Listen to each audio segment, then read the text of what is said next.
Good morning বন্ধুরা, তোমরা সবাই কেমন আছো? আশা করছি ভালো আছো। আমরাও খুব খুব ভালো আছি। সুপ্রিয়া লাইফস্টাইল ব্লগ থেকে আবার একটা নতুন ভিডিও নিয়ে চলে আসলাম। তো ঘুম থেকে উঠে এই ভিডিওটা আমিই করেছি আজকে। তো আজকে তো দোল, আবার এদিকে গ্রহণ, দুটোই একসাথে। তো দোল আর গ্রহণ একসাথে, এদিকে তাড়াতাড়ি করে পুজো দিতে হবে, ফটাফট বাসি কাজ করে। তো এই দিকটা খুব ভালো লাগছিল, রোদও ওঠেনি সকাল সকাল, তার জন্য এই ভিডিওটা করলাম। তো তোমরা সবাই দেখতে থাকো আজকে কি করি সকাল থেকে রাত পর্যন্ত। ঘুম থেকে উঠে এই যে চা, জানোই তো আমাদের ঘুম থেকে উঠে আগে ওইদিকে কাজ করে এসে চা প্রয়োজন। মানে আমি তো লিকার চা খুব খেতে ভালোই বাসি না, আমার দুধ চা হলে মানে বেস্ট লাগলে, কমই হোক, যে পরিমাণে বেশি লাগবে ওইটা না, ওই 1-2 বার টান দিলেই হবে, মানে এরকম ব্যাপার। কিন্তু দুধ চাটা হলে ভালো মানে যায় আর কি। তারপর ওইদিকে রুটি দিয়ে দই দিয়ে খাবে দাদাভাই, বের করলো ফ্রিজ থেকে। রুটিটা আমার করা কমপ্লিট। তারপরে যে সয়াবিন ছিল, তারপর শুটকি মাছ ছিল ওই দিনের, বলছি আজকে আর রান্না বান্না করবো না নাকি। তো রাতে তো আবার রান্না করতে হবে, শুধু দুপুরটার জন্য আর কি রান্না করবো। এদিকে সবজি আছে, আজকে তো গ্রহণে, এদিকে তো তোমার রান্না করা খাবারটা তো আর আমরা খেতে পারবো না। গ্রহণের পরে সব পরিষ্কার করে এই রাত্রে 7টার সময় চান টান করে সব পরিষ্কার করে রান্নাবান্না, মানে মাছ টাছ কুটে রান্না করে খেতে খেতে প্রায় 10:30 বেজে গিয়েছে। আবার মেয়েকে পড়ানো আজকে আমি পড়াইনি, আজকে দাদাভাই বলছে তুমি অল্প পড়িয়ে দাও ওইদিকে। এখনও তো খুব একটা বড় হয়নি, ওর সাথে একজন লাগে দেখতে। তারপরে যে সকালে চাটা খেয়ে বাসন টাসন ধুয়ে এই যে ঘর টর ঝাড়ু দিয়ে, মানে তাড়াহুড়ো করে কাজ করছি, কেন কি পুজো দিতে হবে। আজকে দোলের দিন তো, অল্প ঠাকুরকে আবির দিব, তাড়াহুড়ো করে কাজ করছি। এই ঝাড়ু টাড়ু দিয়ে ঘর টর মুছে তারপর দেখবে পুজো দিলে মনটা খুব শান্তি লাগে। ওইদিকে ঘর ঠর এলোমেলো করে এদিকে স্নান টান করে পুজো দিয়ে এলে দেখবে খুব ভালো লাগে না। তারপরে ওই দিক থেকে আমার দাদাভাই চিল্লাচ্ছে, দেখে যাও কেন জল আসে না বলে ওয়াটার সাপ্লাই থেকে। জলটা এমনি খুব ভালো, একদম পুরো ফিল্টার করা, ডাইরেক্ট তুমি খেতে পারবে। কিন্তু কি হয়, জলটা আসে না। তো দেখলো খুলে জাম হয়ে আছে ওখানে পাইপলাইনটা। তারপরে যে দাদাভাই পরিষ্কার করে দিল, আশা করছি জল আসবে আগামীকাল থেকে ভালো।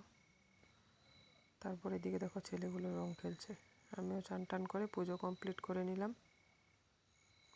যে মেয়ে দিয়েছে এই সাইডে পুজো, এই সাইডে আমি দিয়েছি, ঠাকুরকে অল্প আবির দিয়েছি।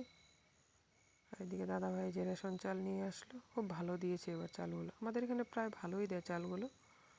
তো চালটা এনেছে। আর ওইদিকে মুসুর ডাল 1 কিলো, চিনি 1 কিলো, আর লবণ 1 কিলো, সব 1 কেজি করেই দেয়। এই যে লবণ, চিনি আর মুসুর ডাল। তারপর দিকে গতকালকে শ্বশুর বাবা এই প্লাস্টিকটা দিল, আমি আর খুলে দেখিই নি যে কি কতটুকু আছে বা কী বলছে। টমেটো, তো টমেটো রেখে দিয়েছি। তো এখন খুলে দেখছি, যদি বেশি থাকে মানে ফ্রিজে ঢুকিয়ে রাখবো। দেখলাম না, অল্প টাটকা মানে শক্তই আছে, তো এটা বাইরে রেখে দিব, ফ্রিজে ঢুকাবো না। আমি খুব দেখবে কাঁচা সবজি মানে ফ্রিজে রাখি না, ইউজ করি না, আমার ওই বাইরে রেখে দিই, এটাই ভালো। ফ্রিজে রাখলে আবার দেখবে কিছু খাবার রাখলে কীরকম একটা স্মেল বেরোয়, গন্ধ বেরোয়, তার জন্য আমার ভালো লাগে না। আর ওইদিকে যে ও গতকালকে শুকনো মাছও আছে, সয়াবিন তরকারিও আছে। দাদাভাইকে বলছি রান্না করব না, রান্না করব না বললে কি আর হয় বলো বন্ধুরা। ওইদিকে আবার এই যে ডিম আমলেট বসিয়ে দিয়েছে দাদাভাই, বলছে আমাদের বাড়িরই লোকাল ডিম। এদিকে মেয়ের জন্য এই যে মরিচ ছাড়া, মানে লঙ্কা ছাড়া করছে। ও তো আবার মুখে ঝাল লাগলে খাবে না, আর কাঁচা লঙ্কাটা ডাইরেক্ট মুখে পড়লে আমিও খেতে পারি না। দাদাভাই আবার খুব ঝাল খায়, কিন্তু আমি বেশি একটা ঝাল খেতে পারি না। তারপর এটা আমাদের দুইজনের জন্য, এখান থেকেও আবার মেয়ে খাবে। তো ওই যতই মানে মরিচ দেও না কেন, অল্প তো খাবে, আর মা বাবার থেকে না লাগলে নিজেরটা অল্প রেখে দিবে, এখান থেকে অল্প খাবে, ভাববে কি জানি আমাদেরটা বেশি টেস্ট। ওই বাচ্চা মানুষ আর কি বলো। তারপরে যে আমরা হাল্লা করছি তাড়াতাড়ি করো, কেন কি এগুলো 2টোর আগে কমপ্লিট গুছিয়ে দিতে হবে, কেন আবার গ্রহণ লেগে যাবে। তো এগুলো তো খাওয়া দাওয়ার পর পরিষ্কার করে রাখতে হবে না। তারপর এদিকে যে ভাত বেড়ে নিলাম, মেয়ে আর আমি তো এক থালাতেই খাবো। আর ওদিকে দাদাভাই খাওয়া দাওয়া কমপ্লিট করে বিকাল দিকে অল্প রেস্ট করেছিলাম, তারপর বিকাল দিকে অল্প বেরোলাম। বাড়ির সামনের দিকে ফুল গাছগুলো খুব সুন্দর লাগছিল, তার জন্য তোমাদের সাথে কিছুটা অংশ তুলে ধরলাম। দেখছো এই ফুলগুলো খুব ভালো লাগে, এত সুন্দর ফুলগুলো পড়ে আছে, দেখতে খুব খারাপ লাগে। নিচে দেখো কিভাবে পড়ে সাদা হয়ে আছে। তারপর আর ভিডিও করা হয়নি, আজকে তো সন্ধ্যা দেওয়াটাও হয়নি। তারপর অল্প এই গরুটা আসেনি, রাস্তার দিকে বেরোলাম, দেখলাম গরুটা মানে সামনে আসে, ও বাড়িতে আসবে না। বাচ্চাটা মানে বেঁধে রাখি যে, ওর মানে খুব রাগ, বেঁধে বেঁধে থাকবে না, ও ছেড়ে থাকবে, মানে বাঁধতে দেবে না। এই দেখো মেয়ে বকা দিচ্ছে ওকে, আর খুব আদর করে ও। গরু ছাগল বলে এসব খুব ভালো পায়, কিন্তু আমাদের তো নেই, একটা গরুই আছে শুধু, আর দুই একটা যে মুরগি আছে, তো বিক্রি করা দেওয়াই ভালো। এখন 3টে মতন আছে, 3-4টে। তারপরে যে সজনে ডাঁটা আলু কেটেছি, ভাবছি মানে সবজি একটা রান্না করবো। দুপুরে তো রান্না বান্না হয়নি।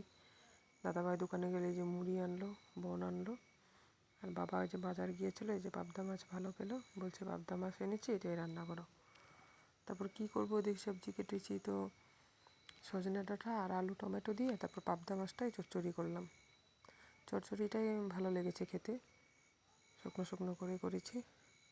বেশি শুকনো করলে না আবার আমাদের মানে শ্বশুর বাবা ঝোল না হলে খেতে পারে না, শুকনো বলে গলায় বলে আটকে যায় বলে। ওই আমার মেয়েও সেম হয়েছে, বেশি শুকনো খাবার খেতে পারে না।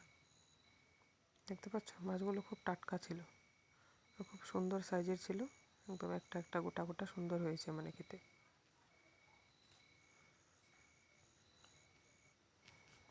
দেখো যে সজনে আলুটা ভেজে নিলাম। পুরো রান্নাটা শেয়ার করলাম না, ওই কী রান্না শেয়ার করবো বলো, তোমার একই টাইপের, এই জন্য আরেকদিন দেখিয়েছি ওইভাবেই রান্না করেছি, শুধু আজকে মাছটা চেঞ্জ হয়েছে। ওই দিন ছিল পুঁটি মাছ, না ওই দিন ছিল ইসে মাছ, পুঁটি মাছটা তো পাতুরি করেছিলাম, আর মোয়া মাছ ছিল। ভিডিওটা ভালো লাগলে লাইক কমেন্ট সাবস্ক্রাইব করো।